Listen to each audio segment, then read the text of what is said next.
We got good news and bad news for both Seattle soccer clubs.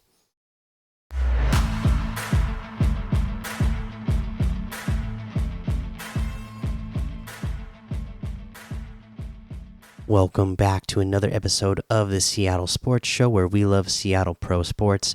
I'm your host, Mikey, and today we are here to talk about both the Seattle Sounders and Seattle Reign losing this weekend. Both played on Saturday. Both teams lost. Disappointing. But before we get into that bad news, let's talk a little good news first. So it was announced earlier this week that the Seattle Sounders FC and global investment firm Carlyle are close to acquiring Seattle Reign FC. It's expected to close early 2024, so it's already a done deal. It's been agreed upon that everything is ready to go. The OL group will sell to the Seattle Sounders and Carlisle. The only thing right now is just it has to be approved by NWSL and the MLS Board of Governors. I'm sure that's going to go just fine. It's selling for like $58 million, which is, I saw like a 1,500% increase over what it sold last, when it was like, $3 million or something like that, just insane. It's just so nice to see that that sort of investment is taking place in any women's sports in general. I've always been a fan of women's sports, since I can remember. And it's just it's nice to see more and more people jumping on the bandwagon and getting behind it and getting excited. I think that's all women's game has ever needed. No matter if it's basketball, soccer, tennis, whatever. If you give them the platform and show this skill and competitive level and willingness and want to that women have, that just naturally people are going to become fans and want to watch. So and that's just only been showing over the last couple of years with every year NWSL, their stadium attendances, their TV viewership keeps going up. You can look at the WNBA, same thing.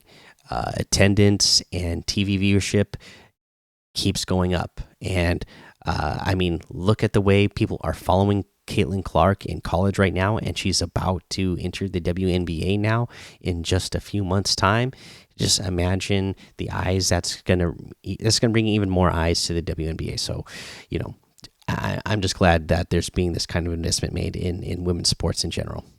So there you go. There is that news. Now we have to get to the bad news, and that is that again that both of these clubs lost. First up, I guess we can go in order of events. The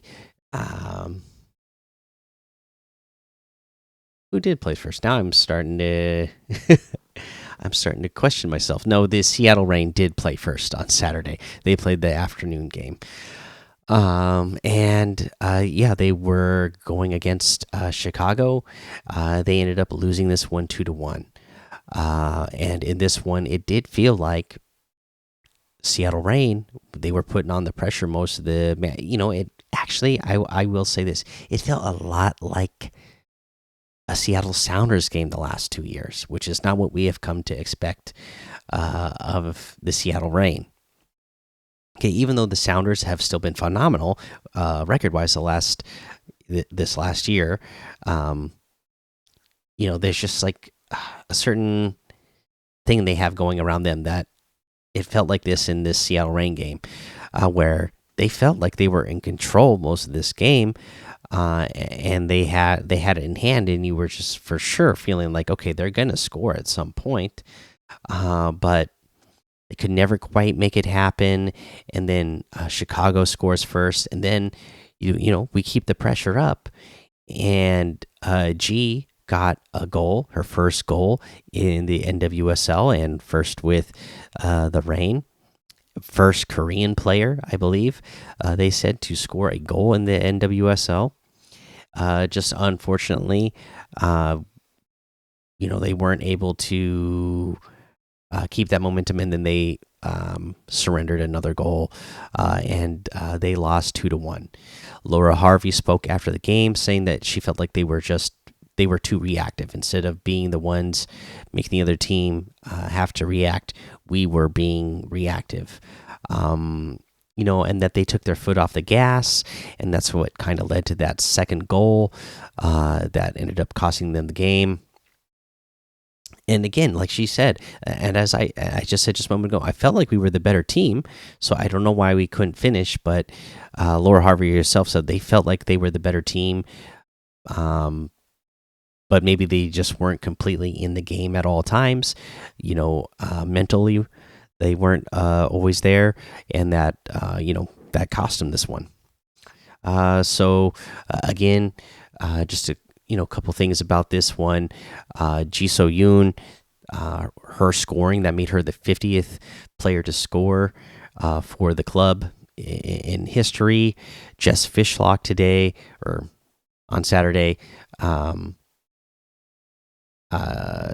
her 182nd appearance for the club.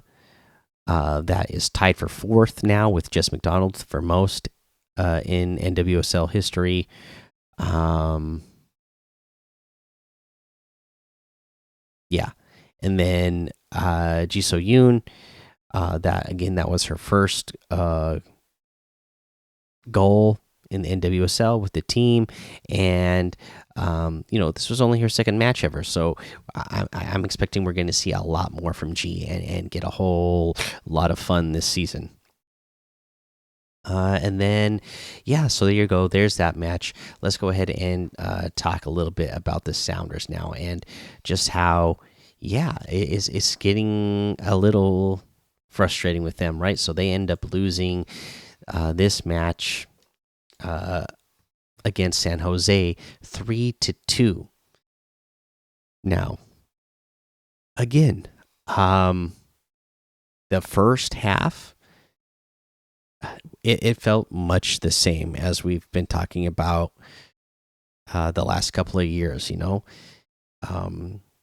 Getting chances, or getting to that final third and just not being able to make it happen. Not getting a good cross, not making the right pass, not getting the good shot, just not quite getting it all together to get the goals. The whole first half felt like that. And then, yeah, I mean, we were down 2-0.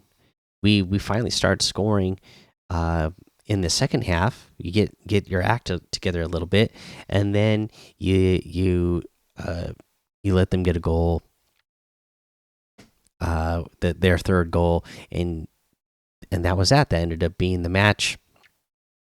Brian Schmetzer talked about it afterwards, saying, the first two goals, yeah, they were just individual mistakes. So he didn't feel like it was a big team problem. There's individual mistakes there, but the third goal, yeah, it was them not staying on top of the opponent. They had momentum going their way. They tied the match up, and they were able to come back and score, seconds later, because they were just not there mentally. Again, not staying on top of it. He did talk about this team in the future, and how it'd be unfair to talk about like needing to shuffle players around, or saying players like aren't going to have a certain job at a certain spot, because right now they still haven't had the full complement of players on this team. I mean, even in this match, we've been talking about it since the beginning of the season. They're like, to start the season, week one, there was a lot of people on the injury list already.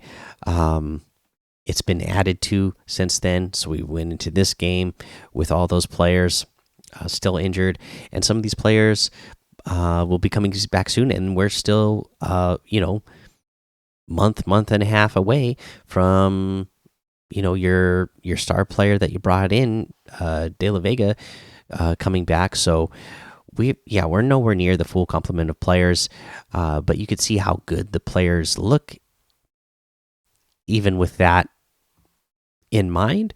So maybe it isn't not even though as bad as it looks, you know, no win yet. Haven't scored a lot of goals. Maybe we don't push the panic button yet, just because we're getting some players back soon, and then hopefully after we get them back, De La Vega will be back on. He'll be on his way back shortly after that, and we can start seeing the type of play we want to see out of this team when Brian Schmetzer is able to deploy, all of the players that he wants to at the times that he wants to, in the way that he wants to, because he has not been able to do that at all yet in this season. All right, so yeah, just bummer again. Both clubs losing this weekend, but you could see, especially with the Seattle Rain, you can really see all the potential that there is there. And how it's going to be a really fun season going forward. Again, for me, the Sounders still a bit frustrating because, again, talent's there, and they're getting themselves in a position that should get them to a point where they can give themselves more scoring chances, but they're just not quite capitalizing on it. So, hopefully they can get that figured out. But yeah, there you go. Let me know what you thought of the soccer matches this weekend, if you got to check them out. Let me know, how worried are you about the Sounders with the rain. I don't know, what did you think of that match? That shot by G that she made, that was a really cool shot. That was really good. I mean, I should mention, for the Sounders, a couple of things about Rui Diaz. Right, that was he scored again, going off for the Polanco penalty kick 2 weeks in a row. So last week he ties the record for the club. With his 79th goal on a Polanco kick on the penalty, and then he gets another Polanco kick on the penalty this week for the 80th goal, breaking the record, setting the record for the franchise with his 80th goal.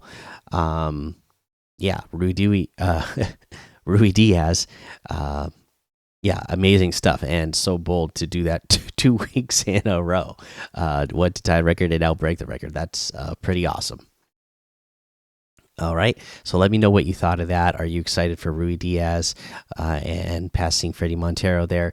Let me know what you think about all that. All right, well, that is going to be the episode. So thanks for listening to the Seattle Sports Show, where we watch legends awaken. So take cover, because with the sea of sound, you will see us rise to reign supreme and win forever.